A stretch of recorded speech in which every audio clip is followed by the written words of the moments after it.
Olá, eu sou Andréa Freitas e no Conversas com o Meio eu entrevisto a ex-nadadora Joana Maranhão. Há 20 anos, nas Olimpíadas de Atenas, ela conquistou o melhor resultado da natação feminina do Brasil ao ficar em quinto lugar nos 400 metros medley. E ela tinha apenas 17 anos. Depois dessa conquista, Joana revelou o abuso sexual que havia sofrido ainda na infância por seu treinador. Hoje, trabalha pela segurança no esporte, com foco em todas as pessoas que atuam nesse mundo. De atletas a trabalhadores que constroem os estádios, as arenas onde o esporte depois é vivenciado, sempre em defesa do respeito aos direitos humanos. A gente conversa sobre o papel político do atleta, sobre os desafios do alto rendimento, sobre saúde mental e, claro, Jogos de Paris. Fique com a gente porque o Conversa está só começando.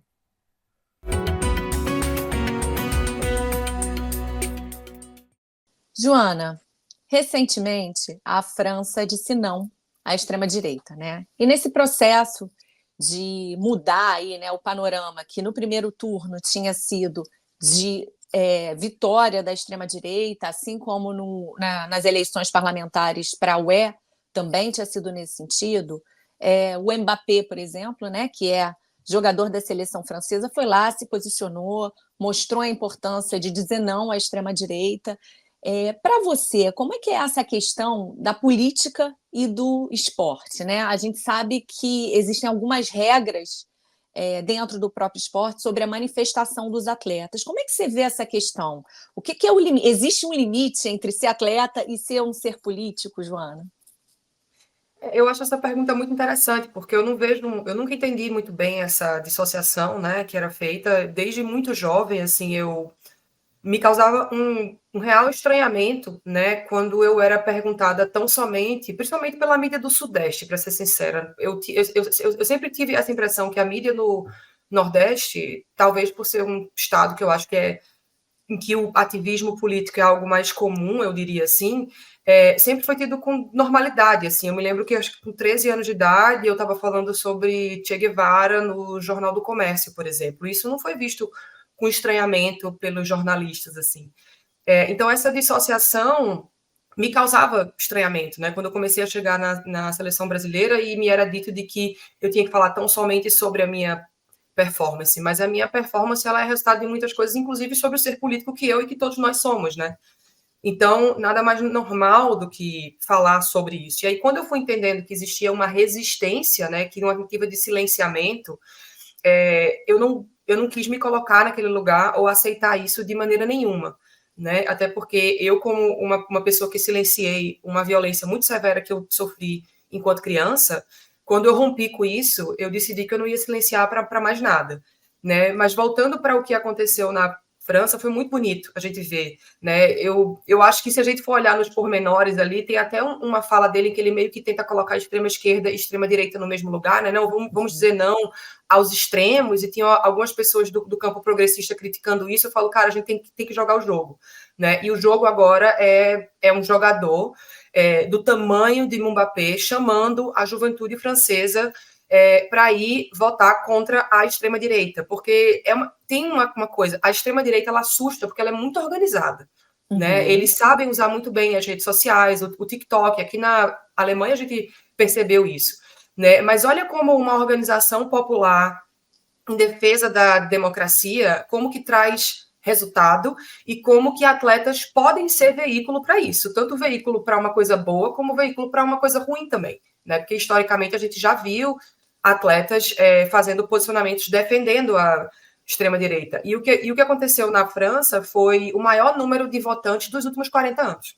Sim. Então, isso definitivamente é algo que fica uma lição importante, né? Até para a gente equilibrar mesmo, de ver que eles são mais organizados do que tão grandiosos quanto a gente pensa, né? E você acha que esse tipo de movimento ele é mais necessário, vamos dizer assim? Até mesmo aqui, né? Como você falou, aqui sempre houve essa orientação para você, a mídia do Sudeste um pouco mais, né? Questionando isso, você podendo falar isso lá em Pernambuco, enfim. Você acha que falta isso aqui? Porque a gente vive num país muito polarizado, né? E qual é o limite também em relação àquilo que é uma defesa e o que cruza determinadas linhas também, né, de desrespeito e tudo mais? Como é que você vê isso, Joana?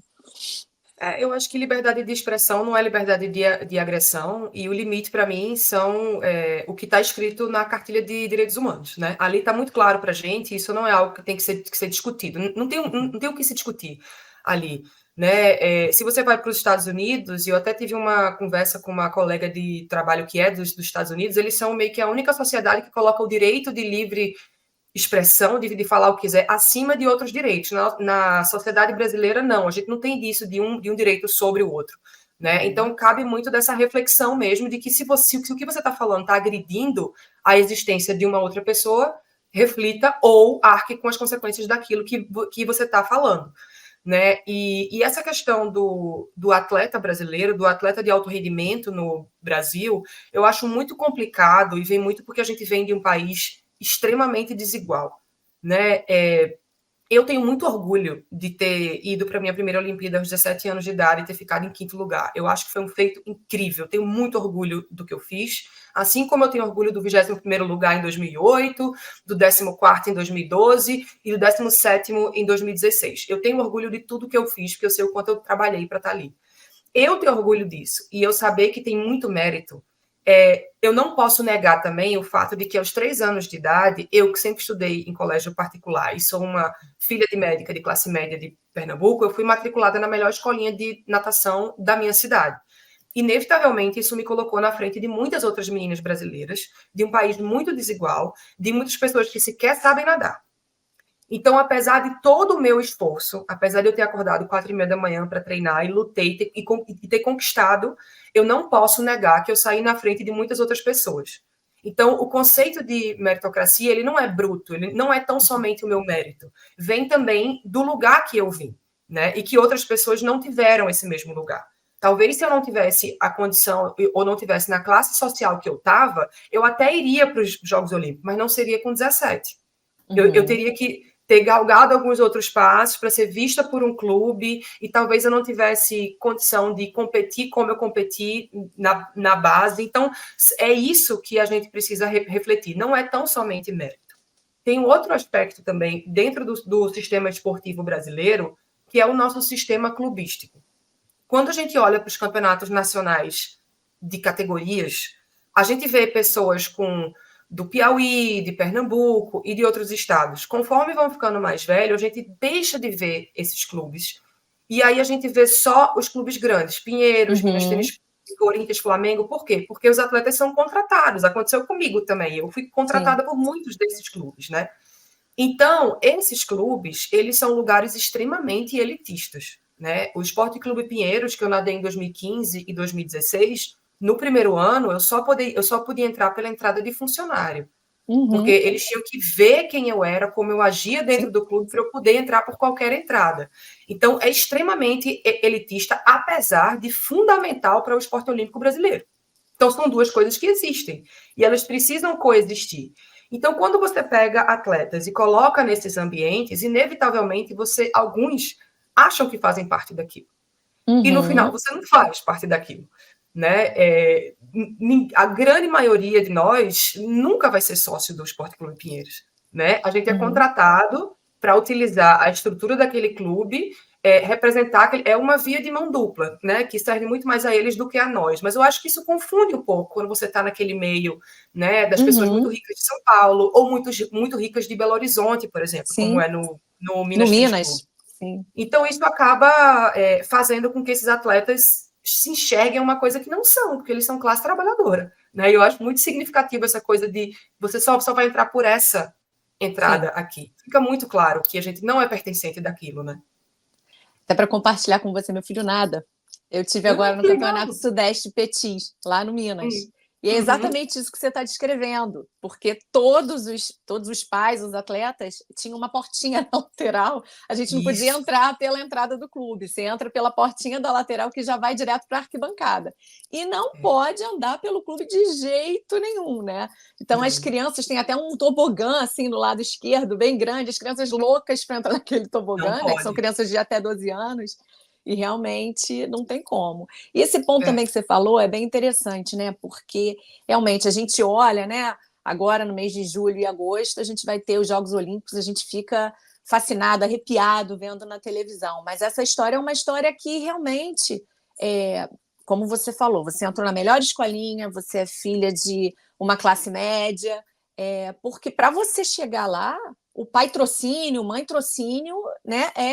Realmente, porque o voo, é a hospedagem, é a inscrição em cada prova, até você conseguir realmente, né, fazer daquilo uma profissão, vamos dizer assim, né, de você já não precisar mais custear isso, é um caminho longo, né, o Joano? Muito longo. E no caso da natação específico, ele é um esporte muito elitizado, né? Sim, sem dúvida. Eu sempre soube disso, né? É um esporte extremamente branco. Sempre que eu vou dar palestra falando sobre essas questões dentro do esporte olímpico, eu sempre pergunto assim: quem aqui já escutou de que não tem muito negro na natação por causa de densidade óssea? E as pessoas sempre levantam a mão. Isso é Uhum. uma falácia. Não tem nenhum respaldo científico sobre isso, né? Mas as pessoas preferem falar: não, essas pessoas não são tão boas nisso aqui por conta de alguma questão fisiológica, quanto nada mais é do que essas pessoas não têm acesso a uma piscina.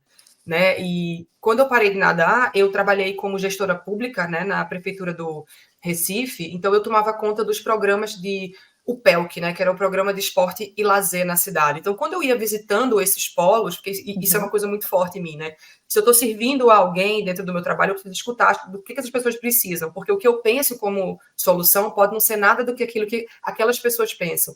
E das poucas unidades em que a gente tinha piscina em comunidade, que era nos compás, era uma fila de espera imensa, porque era a única oportunidade que essas pessoas têm para aprender a nadar, né? Para ter Sim. acesso a essa modalidade. Então, eu via muito isso, meninas de 7 e 8 anos que estavam tendo contato com a piscina pela primeira vez, e eu pensava, com 7 e 8 anos, eu já nadava os 4 estilos, eu já estava... Então, é muito claro como tem esse aspecto social, né? Uhum. E com 15 anos de idade, eu me lembro que minha mãe perguntou se eu queria ter festa de 15 anos e tal, não sei o quê, e eu escolhi ter a festa de 15 anos e ir para os Estados Unidos treinar também, porque eu já era da seleção brasileira.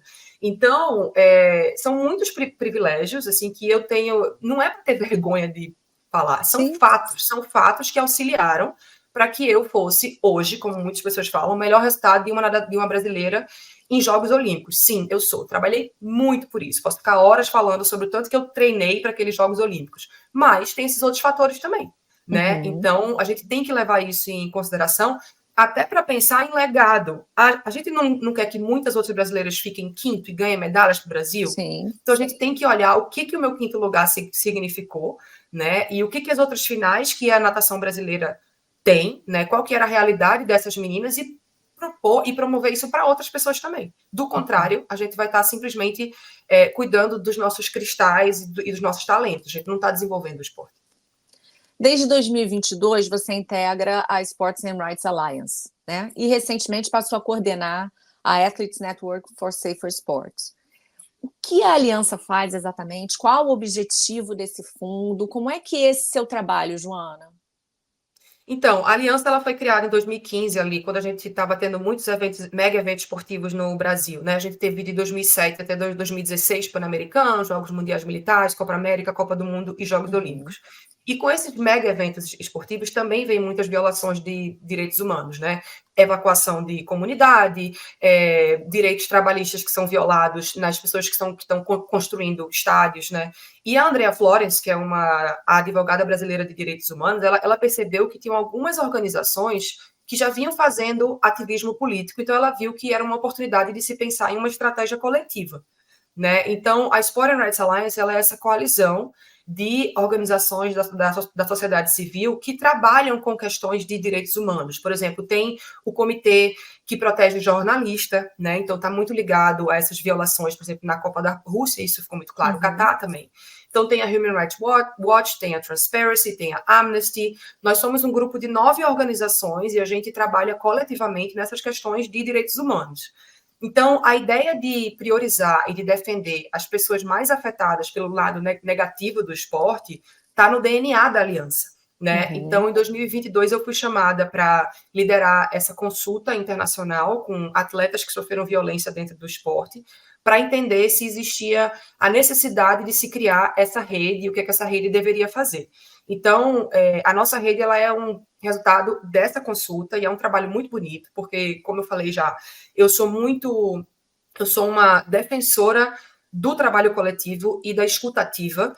Então, eu coordeno, eu sou uma facilitadora, eu não sou a líder, né? Eu conto com um comitê diretivo que é formado por pessoas que sofreram violência dentro do esporte, do Mali, de Singapura, da Argentina, dos Estados Unidos, do Brasil, e todo mundo tem o mesmo peso. Então, é uma estrutura de governança mais linear, porque a gente entende que essas violações que acontecem dentro do esporte, elas acontecem muito por conta dessas estruturas de poder, né?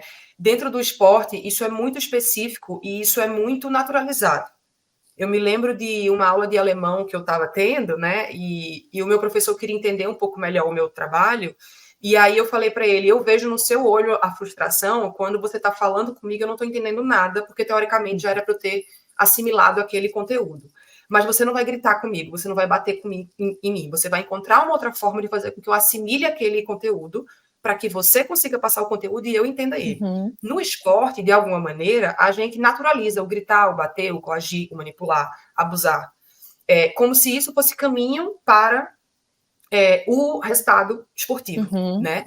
Então, e aí essas estruturas de poder, a gente acaba meio que, a gente assimilou que isso é o caminho para ter performance dentro do esporte, apesar de não ter respaldo científico nenhum, né? Uhum.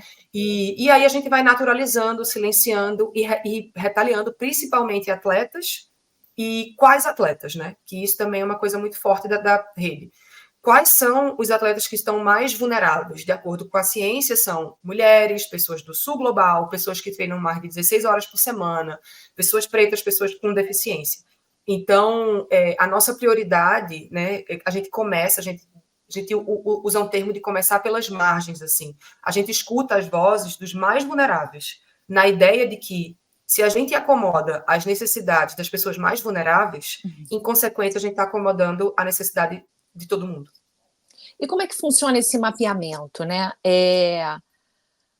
Vocês chegam até essas pessoas chegam até vocês. Como é que funciona isso, Joana?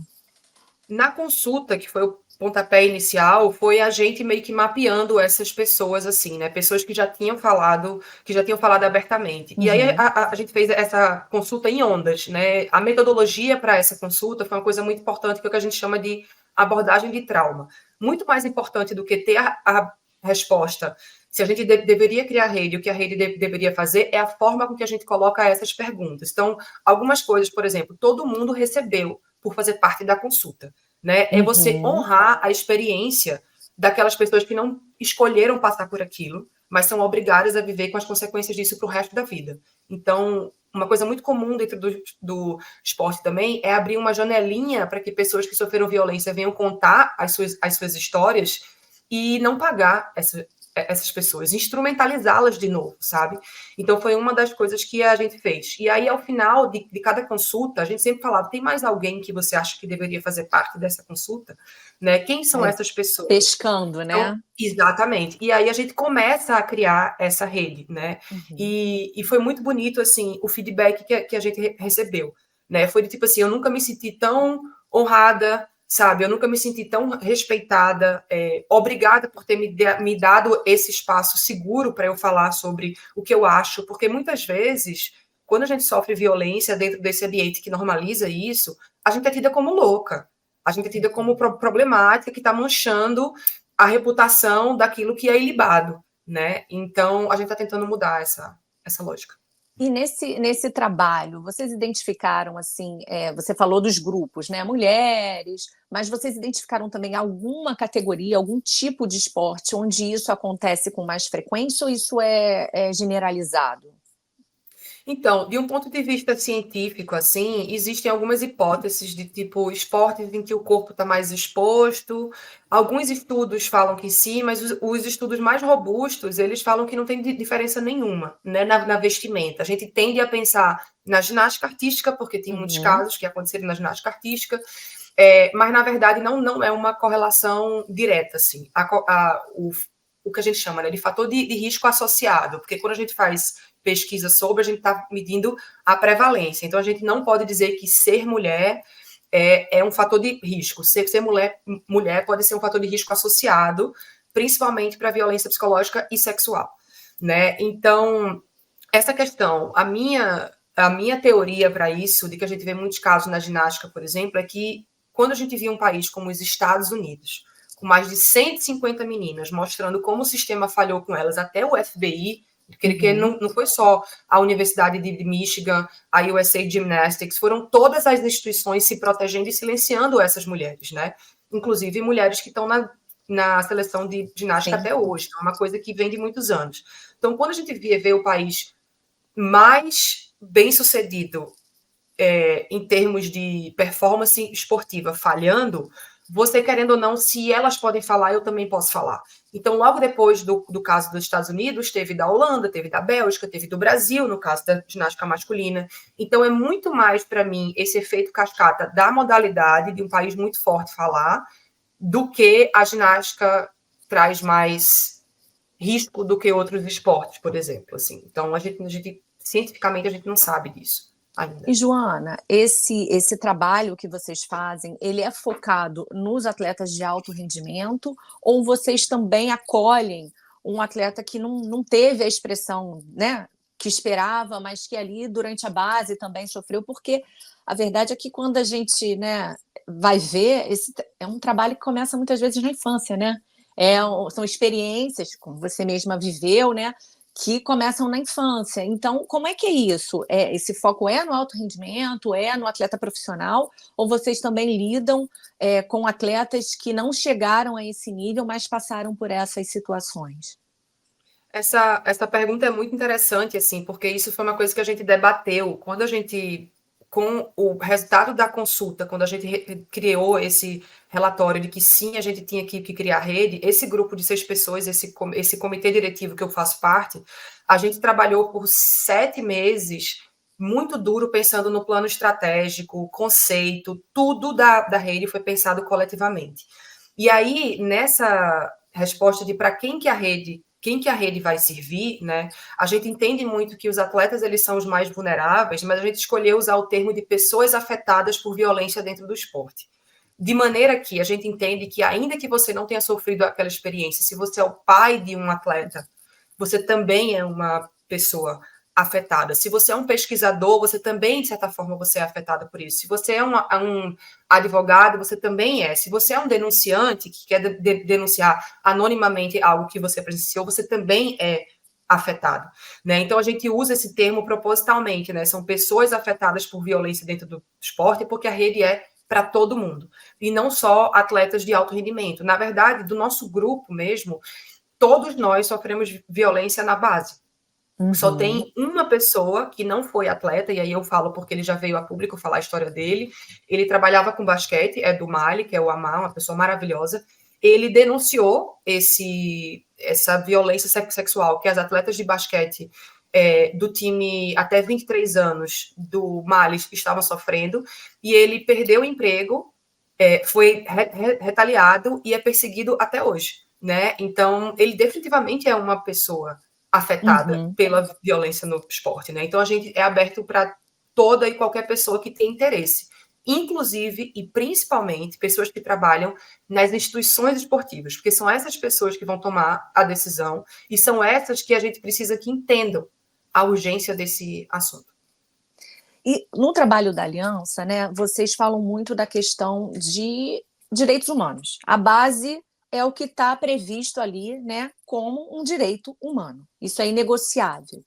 Como é que vocês fazem esse mapeamento também? Como vocês identificam esses problemas? Porque você citou, né, a construção de estádio, não é só o atleta, né? É algo que vai muito além. Vocês têm um objetivo que é um objetivo grande, né? Que né, o trabalhador que está ali construindo aquele equipamento, que depois vai estar na televisão, com todo mundo ali, né, torcendo em cima daquela arquibancada, ele pode ter sido um trabalhador que, né, não teve seus direitos, não foi remunerado adequadamente. Como é que vocês fazem isso, Joana? Vocês recebem também denúncias? Enfim, como é que tem funcionado o trabalho de vocês em relação a isso, para vocês conseguirem efetivamente atuar? O nosso DNA é sempre pensar nos mais vulneráveis, assim, né? E então eu acho que isso que você falou dos trabalhadores migrantes fica muito óbvio quando você pensa em mega evento esportivo, né? Mas na aliança a gente trabalha muito com a parte de documento, né? Pensando numa teoria de mudança de que se a gente consegue fazer com que o COI, a UEFA e a FIFA, que são as três maiores, otimizem e façam valer o que diz a Cartilha de Direitos Humanos e de Esporte Seguro, em consequência, as outras vão ter também. Então, essa é a nossa teoria de mudança. Né? Então, a gente trabalha muito com política. Né? Uma das coisas que a Aliança, que foi uma vitória muito grande, foi na Cartilha Olímpica ter inserido lá de direitos humanos, ou esporte seguro. Foi uma luta muito grande. Tem um artigozinho 18 assim, falando sobre esporte seguro. Não é aonde a gente quer chegar, a gente quer mais, mas ele está lá. Né? E muito também de você usar as oportunidades para isso. Não sei se você viu o caso do atleta holandês, né, que ele estuprou uma menina de 12 anos e agora está tendo todo o suporte para participar. Então, a gente viu uma oportunidade aí de, por exemplo, o critério de elegibilidade para participar dos Jogos Olímpicos, ele não tem nenhum código de conduta sobre alguém que né?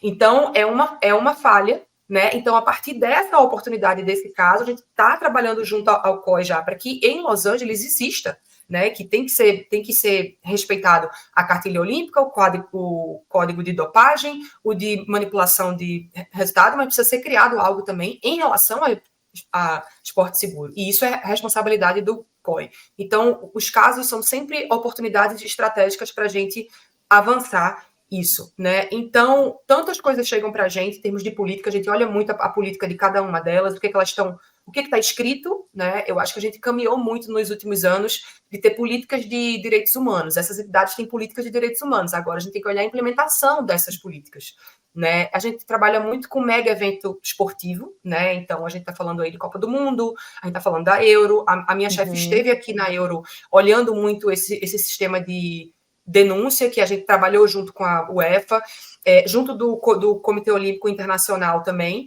e a gente trabalha com pessoas, que aí pessoas seriam esses casos, né? Muitas vezes esses casos não é tão somente sobre aquela pessoa, aquele grupo que sofreu, é o que é que isso impacta para o futuro, né? E, por exemplo, a Andrea fala de algo muito, muito significativo, que foi nos Jogos de 2016, ela levou a mãe, que perdeu um filho, né, por conta da violência e das violações que aconteceram no Brasil, por conta da Copa do Mundo e dos Jogos Olímpicos, ela levou até o Comitê Olímpico Internacional para que aquelas pessoas vissem, vocês estão vendo aqui, pessoalmente, o efeito desses eventos esportivos, porque muitas vezes quando você fala, eles não conseguem entender. Sim. Então isso tem um significado muito grande, né, de uma forma que a gente dê protagonismo para essas pessoas e não instrumentalize elas, e dê suporte.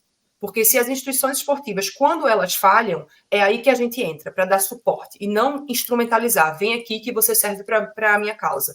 É muito mais tipo assim, o que eu posso fazer para te ajudar nessa luta que você está fazendo? Então, é meio que essa é o nosso foco. E só para contextualizar, né, o caso que você falou é do holandês Steven van de Velde, né, de 29 anos. Ele estuprou uma menina na Inglaterra quando ela tinha 12 anos, né? Ele foi condenado, acho que a 4 anos, cumpriu 1 ano e agora está retornando ao esporte e foi classificado para disputar o vôlei de praia pela Holanda, né? Isso. Mas o posicionamento de vocês é que só, vamos dizer assim, cumprir, né, os requisitos esportivos para estar ali não é isso. O olimpismo não é isso. O olimpismo tem que ser além disso. É isso, Joana? Quem faz muita propaganda dos valores olímpicos é o próprio COI, né? É ele que fala muito que os Jogos Olímpicos é uma coisa além de uma competição, dos valores olímpicos, de respeito. Um dos valores olímpicos está lá escrito respeito, né? Tem a excelência, né, que fala muito sobre performance, mas um deles é respeito, está muito claro ali. A participação dele, para nós, é uma clara violação da cartilha olímpica, apesar de faltar linguagem ainda, né? Por isso que a gente quer que exista um outro documento para os próximos jogos. E todo o suporte, e tem assim, no site do Comitê Olímpico da Holanda, tem um pronunciamento falando do suporte, a palavra que eles usam isso é support. Então, assim, é muito gritante para a gente, né? O quanto que está desequilibrado. O suporte que uma pessoa que escolheu pegar um avião da Holanda para o Reino Unido, sabendo que ia encontrar com uma menor, embebedou essa menor, estuprou ela 3 vezes, né? E ele chama de sexo. Ele não fala em estupro. As aspas dele, ele fala que eles tiveram sexo. que foi o maior erro da vida dele e que não tem nada mais que ele possa fazer. E a gente discorda veementemente disso. Né? O que ele fez foi uma escolha. Né? Tudo que ele fez foi uma escolha. E ela é obrigada a viver para o resto da vida com as consequências da escolha que ele impôs sobre ela. Né? Então, ele não somente pode, como ele tem a obrigação moral de escutar o que as vítimas dentro do esporte estão falando e fazer até o resto da vida dele, continuar fazendo. E ainda assim, nada vai compensar o trauma que ele infligiu naquela pessoa. Né? Então, pouco importa para a gente o que o parecer técnico diz de baixo risco de cometer de novo. Provavelmente o COI vai colocar ele num hotel, ele não vai ter contato com nenhuma outra criança, ele só vai treinar e competir e volta. Não nos interessa. Né? O que a gente está falando aqui é que o COI faça valer esse moralismo que eles trazem para os Jogos Olímpicos, que eles reflitam sobre o que todas nós e muitas de nós que fomos vítimas estamos falando sobre. Né? E no futuro, eu pessoalmente espero que quando algum atleta vinha a público falar que sofreu violência sexual dentro do esporte, que receba o mesmo apoio que esse homem está recebendo.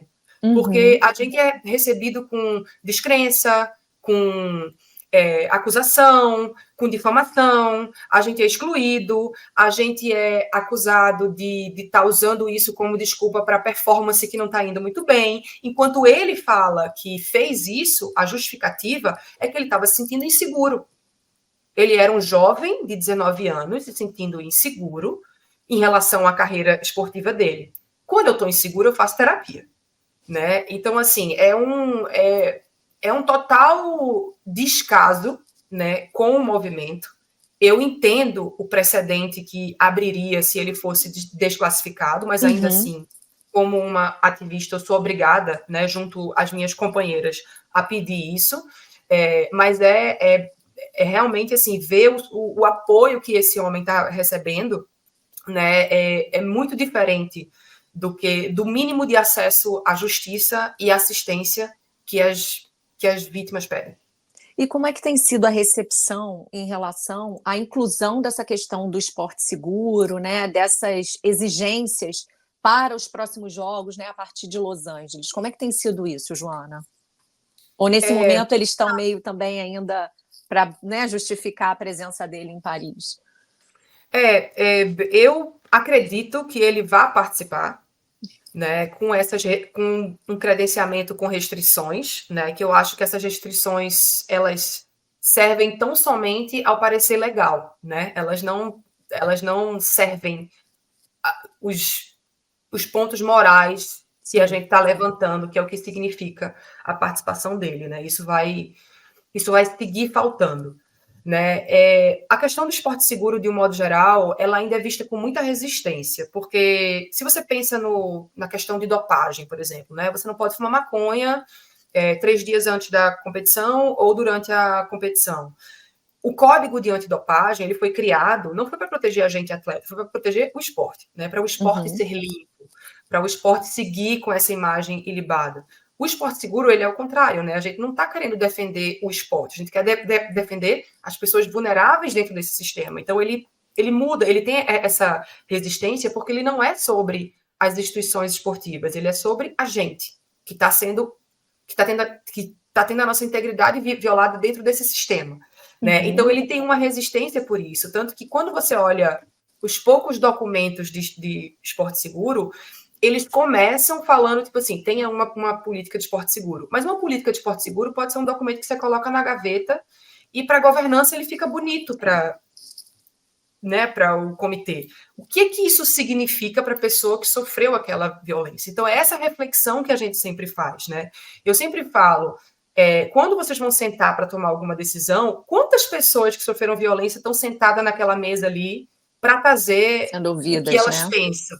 Para serem realmente ouvidas, porque parece que vocês estão tomando as decisões e a gente não está tendo voz, né? E quando a gente fala alguma coisa, é novamente visto como, nada tá bom. Sim, não tá bom ainda, né? E uma vez me fizeram uma pergunta e falaram assim, onde você acha que a gente vai estar daqui a 15 anos? Eu falei, particularmente, eu acho que a gente vai estar trabalhando ainda mais do que a gente trabalha hoje, porque a gente não consegue quebrar essa resistência, porque no momento que essa resistência for quebrada, e as instituições esportivas entenderem que é para servir as pessoas afetadas, eu fico felizmente desempregada. Né? Tá ótimo para mim, eu vou fazer outra coisa da minha vida. Então é muito mais sobre o que eles, como que eles estão recebendo isso que a gente está falando, do que do problema em si. Joana, você foi vítima, né, de um abuso sexual, de uma violência sexual quando você era atleta. Como é que você, quando você está com crianças, enfim, quando você tem que contar o que você vivenciou, como é que você mostra os sinais, os alertas, para que quem hoje está vivendo uma situação dessa, né, um adolescente, uma criança ali da base, possa identificar isso também, né? Como é que é isso? Então, trazendo um pouco da minha história, né? Eu comecei a nadar aos 3 anos de idade e eu senti uma curiosidade muito grande porque eu me senti pertencente àquele ambiente. Acho que foi tudo que eu tinha feito até então ali, né? Quando eu comecei a nadar, eu sempre fui muito mediana em tudo. Na escola eu passava por média, mas eu não era tipo a melhor da turma. Eu era normal, era uma criança mediana e tá tudo bem, ser mediano é ótimo. Mas quando eu fui para aquele ambiente da natação, era muito fácil para mim assimilar o que o professor ou a professora falava e, inevitavelmente, eu percebia que os meus colegas de turma tinham um pouco mais de dificuldade. Né? Então, ali eu fui entendendo, pô, isso é um talento, né? Eu tenho talento para isso aqui. Então, eu comecei a me dedicar muito por uma curiosidade, não era tanto um fator competitivo, era a curiosidade para saber aonde aquilo poderia me levar. Isso passava, obviamente, por confiar nas pessoas que estavam ali, naquela posição de me ensinar, né? E uma dessas pessoas foi um treinador que eu comecei a treinar com ele aos 8 anos de idade, e nesse ano ele fez de tudo para me tornar dependente dele mesmo, né? A ponto de eu, no final do ano, para onde ele foi demitido, eu quis ir atrás dele, né? Eu quis, porque na minha cabeça, para eu chegar, eu precisava dele. Até então não tinha tido nenhum toque nem nada. E aí passaram-se 6 meses dessa relação muito próxima das duas famílias, e ele tendo aquele espaço de praticamente um guru, né? Essas violações começaram a acontecer dentro da piscina, na casa da esposa, enfim. E eu, aos 9 anos, eu não entendia muito bem o que era aquilo. Era uma coisa que me incomodava definitivamente, mas eu me perguntava se eu tinha colocado o maiô muito cavado e passava tudo isso pela cabeça da menina de 9 anos. Será que eu coloquei o meu maiô muito cavado e passei a impressão de que ele poderia fazer isso, logo a culpa é minha? Será que ele está fazendo isso porque ele quer me ensinar alguma coisa? Será que isso é normal? Eu quero falar, mas eu não sei como falar porque eu morro de vergonha. Então, assim, todas essas confusões mentais que uma criança passa, né? E eu silenciei aquilo e continuei a minha vida por muitos anos, mas é impossível você calar ou o teu corpo não lembrar. O corpo deixa marcas, né? E foram várias marcas ao longo desses anos, até que isso explodiu quando eu voltei do meu primeiro Jogos Olímpicos. Todas as memórias, né? Até eu entender que eu tinha sido de fato estuprada, né? Que eu tinha retraído alguma dessas memórias. E aquilo praticamente acabou comigo, né? Eu cheguei a tentar tirar a minha própria vida nesse processo, não porque eu queria acabar com a minha vida, mas porque conviver no meu corpo com as memórias e com a dor daquilo era algo insuportável para mim, né? E eu tinha duas escolhas ali. Ou eu parava de nadar, né? E eu já era finalista olímpica, parei de nadar, vou fazer outra coisa da minha vida. Ou eu ressignificava a natação na minha vida, entendendo que a relação não vai ser mais a mesma, é uma luta para fazer com que isso seja um ambiente confortável para mim de novo. E ainda bem que eu escolhi essa segunda opção, né? A partir daí, aos olhos de terceiros, passou a ser uma carreira de altos e baixos, mas para mim foi uma carreira de muita coragem, né? Você ter crise de pânico antes do Pan-Americano de 2011, em que eu quase ganhei da recordista mundial por 6 centésimos, eu tive uma crise de pânico no balizamento. Eu ia escapar a prova propositalmente, porque eu não estava conseguindo fugir daquela crise de pânico. E eu contornei aquela crise de pânico, eu subi no bloco, eu nadei no Campeonato Pan-Americano, eu quase ganhei da recordista mundial. Isso é imenso. Ainda que falem que medalha de Pan-Americano é pouca coisa, isso é gigante. Ninguém vai tirar isso de mim, entendeu? Então eu fui entendendo as minhas grandezas e como que abraçar a minha vulnerabilidade era a minha maior grandeza e trazer justiça para outras histórias era uma forma de trazer justiça para a minha própria história. Então eu falo muito sobre consentimento, eu falo muito sobre a importância da gente deixar muito claro o que pode, o que não pode fazer, né? Eu falo muito com crianças de que se algum toque, se alguma fala te incomodou, você tem direito de dizer não. Você não questiona, você vai conversar com alguma pessoa que você confia, né? E aí os pais têm um papel muito importante, a escola tem um papel muito importante, e o esporte também pode ser um lugar muito importante quando essa violência acontece dentro de casa. Uhum. Né? Então, não é para criminalizar o esporte, é entender que acontece nele, mas ele também pode ser um lugar seguro, ele pode ser um esporte seguro. né? Então, essa é a razão da minha vida, né? Eu trabalho muito com prevenção, mas eu trabalho muito com suporte também, dar suporte para a vítima, porque prevenir é olhar para o futuro, né? E a gente não pode olhar para o futuro sem cuidar das pessoas que sofreram essa violência no passado. Então, essa justiça restaurativa, o ambiente esportivo tem obrigação de fazer, e é isso que traz sentido à minha vida, e é o que eu tenho trabalhado desde 2008, quando eu trouxe a minha história a público. E, Joana, assim, hoje, né, a gente tem aí atletas de altíssimo rendimento que decidiram dar um tempo para cuidar da saúde mental, né? A gente teve o Gabriel Medina, o Felipe Toledo, que esse ano não está na WSL no surf, a Naomi Osaka, né, no tênis. O que mudou? Não sei como era, você parou de nadar em 2016, certo? O que mudou? 17, mas a última Olimpíada foi de 16, né? O que mudou de lá para cá? Você acha que essa questão da saúde mental, que me parece que de alguma forma também entra dentro dessa lógica do esporte seguro, né?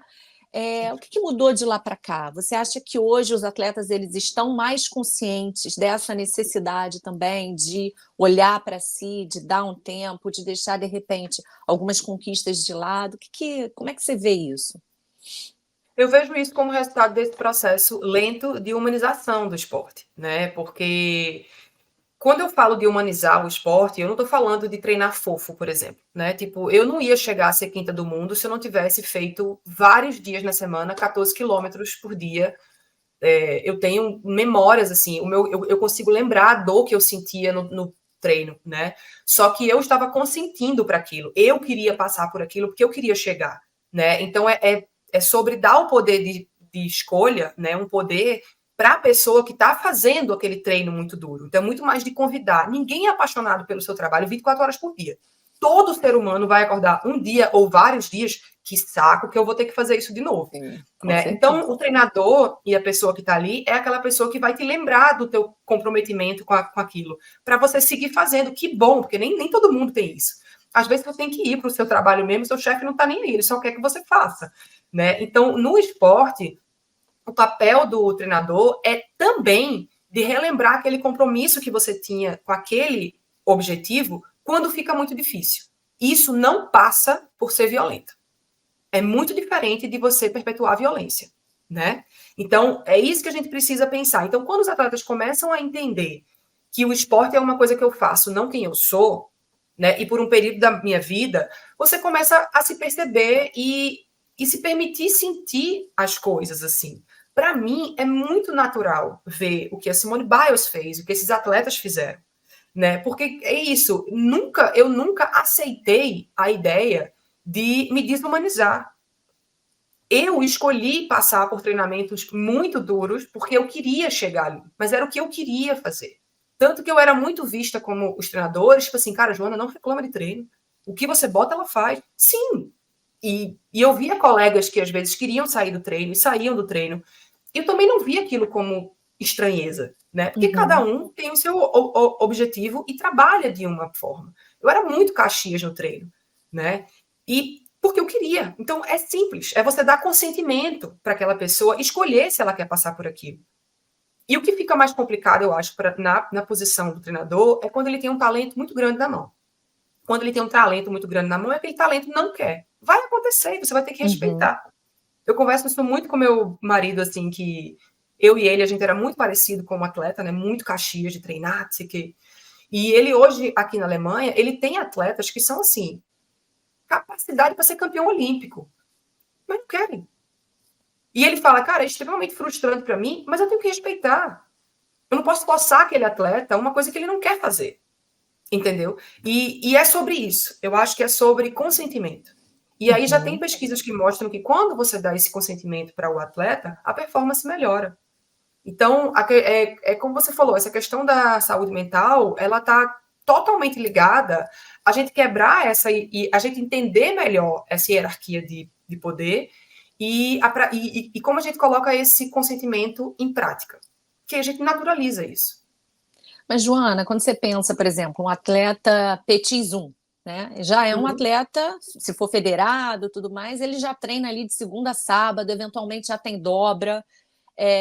ele faz lá o treino de preparação física dele, muitas horas dentro da piscina, provavelmente já tem uma nutricionista, mas nem todos têm um psicólogo, têm um apoio, né, psicológico. Será que isso já também não é algo que poderia ser necessário ser trabalhado? Porque a gente está falando de quem está ali na base, né? Que já é um trabalhador do esporte, né? Não, Tá certeza. dividindo com a escola ainda, com o futebol com os amigos, com a festinha, mas já é um trabalhador do esporte, porque é uma cobrança muito grande, né? Você acha que já se dá a devida importância, vamos dizer assim, né, a esse suporte psicológico necessário lá desde o início, ou isso acaba aparecendo mais tarde? Olha, só o fato da gente perceber que a grande maioria tem acesso a fisioterapeuta, preparador físico e nutricionista e não tem a psicólogo, eu acho que já deixa muito claro que é a performance que aquela criança vai trazer muito mais importante do que como essa criança está se sentindo ali naquele ambiente, né? Eu tive um processo de profissionalização dentro do esporte, apesar de ter sofrido uma violência muito severa, muito feliz. Porque os meus pais, mesmo sem nunca ter tido contato com essa realidade de esporte, e todo mundo falando, essa menina tem muito talento, eu sempre era perguntado o que eu queria fazer, se eu queria fazer. Então, eu nunca me senti forçada a ser atleta. Então, isso facilitou muito esse processo para mim. No meu caso, era o contrário, né? A minha família, às vezes, tinha que falar, ó, tem esse outro lado da vida aqui também, né? Vamos também viver um pouco disso, porque eu era muito focada naquilo que eu queria chegar. Mas essas crianças que são o que a gente chama de especialização precoce, e não é de todo ruim. Especialização precoce não é de todo ruim. Uhum. Quando a gente respeita a vontade daquela criança. Quando existe uma equipe interdisciplinar e não existe um psicólogo, existe tão somente alguém que vai falar reforço de ombro, toma um BCAA, aí eu acho que já é um red flag, sabe? Eu acho que já é uma. A gente já tem que ficar de olho, assim, porque se existe uma estrutura, nós estamos falando de um grupo de jovens atletas privilegiados. E por que Uhum. a questão psicológica não está sendo. Não faz Considerada. parte aqui? Exatamente. Perfeito. Agora, falando um pouco de Paris 2024, né? Essa é a segunda Olimpíada em que você já não vai estar mais, né? Tóquio ainda foi aquela loucura ali, meio a pandemia e tudo mais. Agora você está aí bem pertinho. Como é ver todo mundo entrar na piscina? O que você sente? Dá um saudosismo? Como é essa experiência, né, de estar do lado de fora e vendo aquela equipe ali dentro da piscina, Joana? Cara, eu não tenho saudade, porque. E não é porque eu sou muito racional para muitas coisas da minha vida. Então, assim, eu deixei tudo que eu poderia deixar na natação. Eu dei o meu 150% e não tinha como ser melhor do que aquilo que eu fiz. Se eu não atendi às expectativas das pessoas, esse problema é das pessoas, não é um problema meu. Eu entreguei tudo que eu podia ali, né? Então, não tem como ter saudade de algo que eu vivi plenamente e inteiramente, né? Hoje é uma outra fase da minha vida, né? E às vezes quando eu falo isso, meu marido ele fala como assim? Eu falo para mim é muito simples assim. Eu não vejo uma piscina e eu tenho vontade de estar ali, porque quando eu pude estar ali, eu estive. Então eu Uhum. vivi tudo, né, com muita intensidade. Na questão do que eu sinto, eu fico muito nervosa pelos meus amigos, pelas meninas do Brasil, principalmente. Eu passo mal, assim. Às vezes eu estou fazendo Sport TV, antes de entrar ao vivo, eu estou com óleo de CBD para literalmente acalmar, sabe? Quando as minhas amigas vão nadar. Porque eu não posso fazer nada a não ser acender as minhas velhinhas e torcer muito, né? E elas sabem disso, que eu estou sempre ali para elas, principalmente quando as coisas não saem como o planejado. Então, eu sempre coloco, opa, eu tô aqui, vamos conversar, sabe? Porque é quando as pessoas somem. Quando as coisas estão Uhum. bem, vai estar todo mundo ali, né? Assim, Vai ter um derrota, né? monte de Derrota, ninguém gosta jornalista, de. vai ter um monte de jornalista, você só vai ter coisa positiva na sua rede social, e o pessoal do COB vai te tratar como, sabe, a melhor pessoa do mundo. Quando as coisas não dão certo, entendeu? A gente sente como é.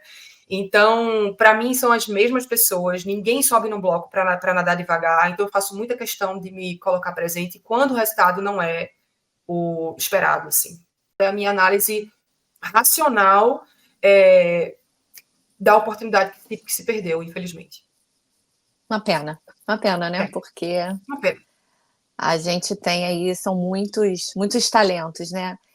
No PAN de Material 2017, humano não no falta. PAN de 2007, eu trabalhei dentro da vila.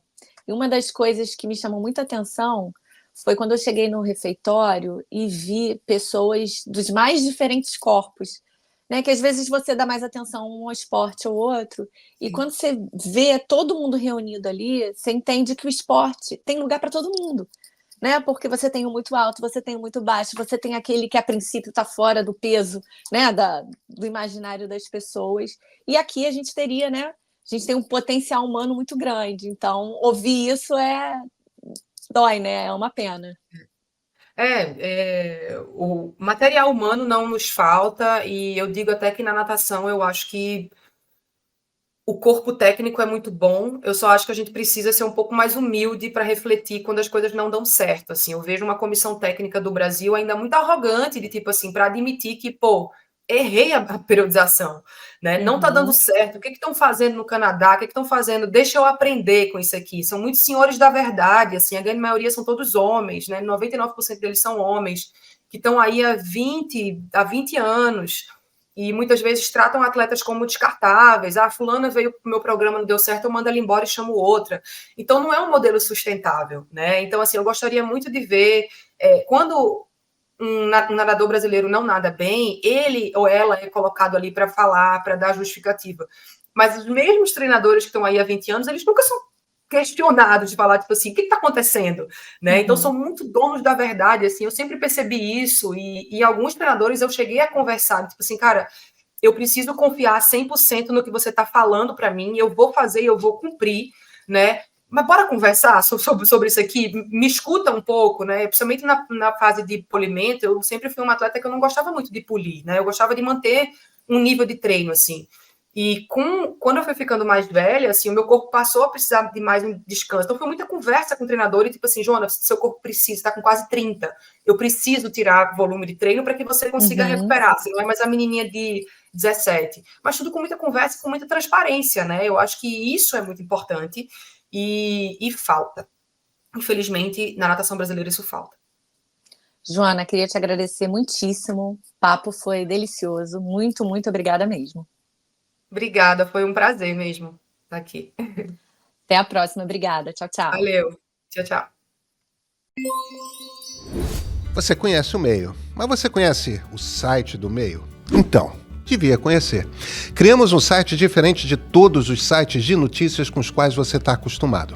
Uma timeline limpa, sem pop-ups, banners ou vídeos pulando na sua frente. Não precisa nem de login e senha para entrar, basta colocar e validar o seu e-mail. Todo o conteúdo da newsletter de hoje e algumas notas quentes que só sairão amanhã. O melhor lugar para encontrar nossos programas em vídeos e podcasts. Um site pensado para você poupar tempo e focar no que importa. Se informar melhor. Acesse o nosso site